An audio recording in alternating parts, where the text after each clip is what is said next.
Well, my practice is not to practice in a certain way, because my interest is in listening synchronically to all time at once in each moment, so that I'm open to making the sound that needs to be made at that moment, or tuning into it. If I have practiced or planned something, then I have to, I mean, that's a commitment which collapses that moment into that.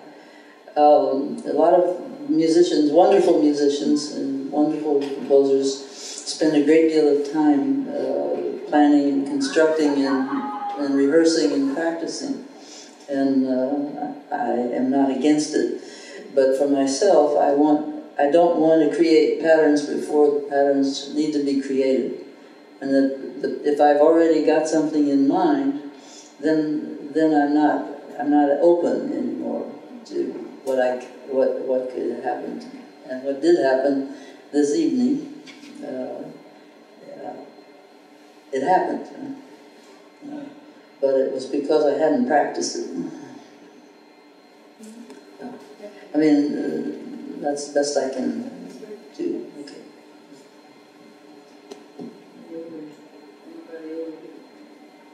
In the middle?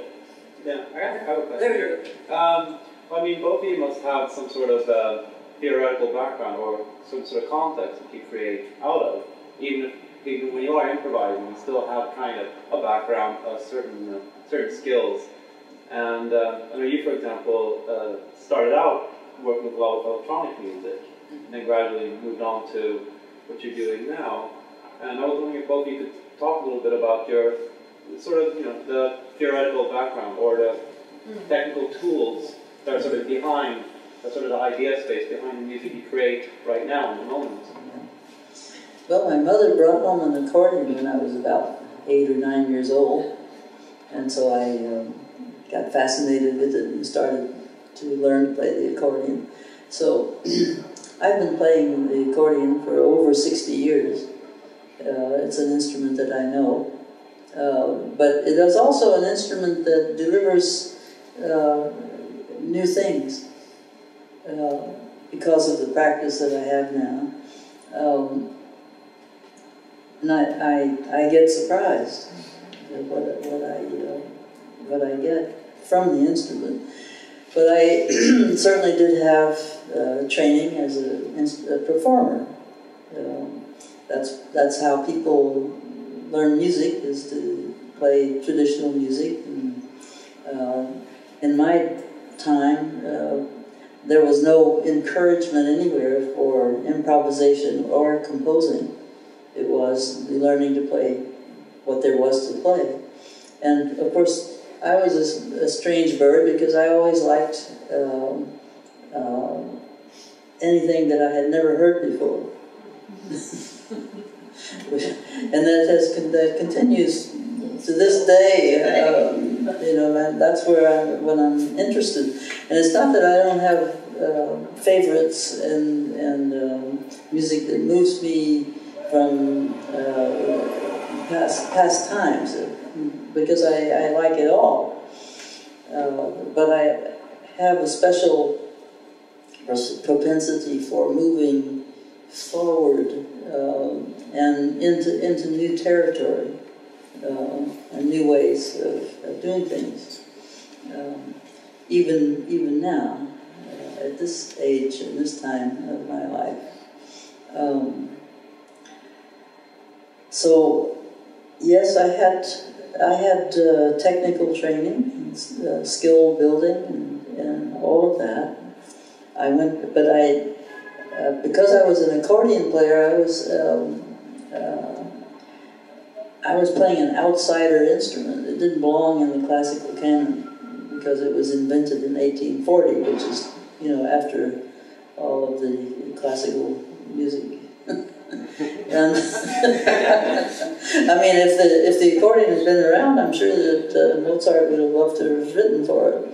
But one of the things that I like to say about this is that the free reed in the accordion is basic to the all of the Asian mouth organs, which are 4,000 years old. So it's a very very long tradition behind this one idea of free reed that eventually made it into Western culture in the form of the accordion, the concertina, the bandoneon, the harmonica, all of those instruments. But they're considered in traditional or establishment kinds of musical circles that are devoted to the classical canon.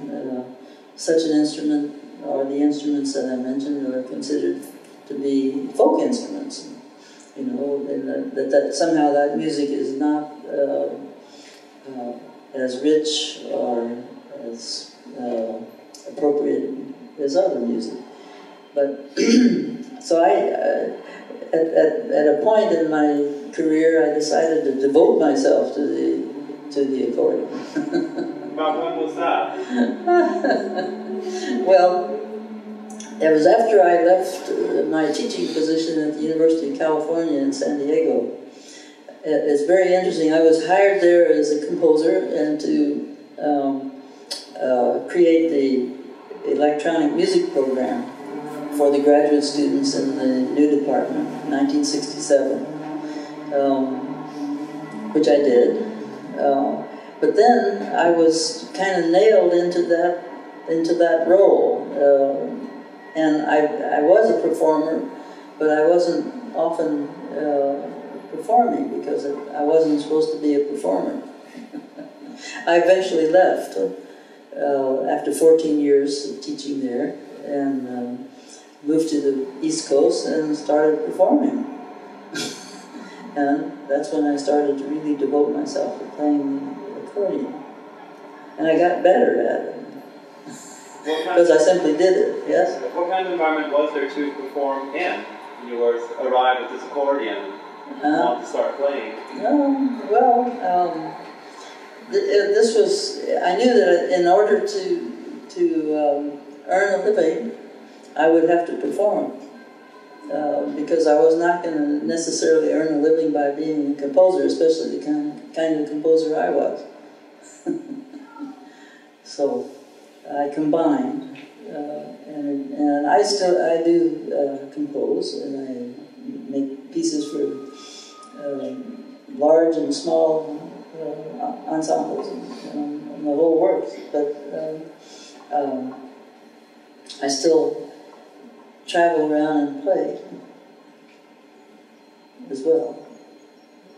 Like this evening, I just returned from Glasgow, Scotland, where I played in a festival there, and I also was in Russia before that, and earlier in the fall I was in South Africa performing my music in a variety of ways.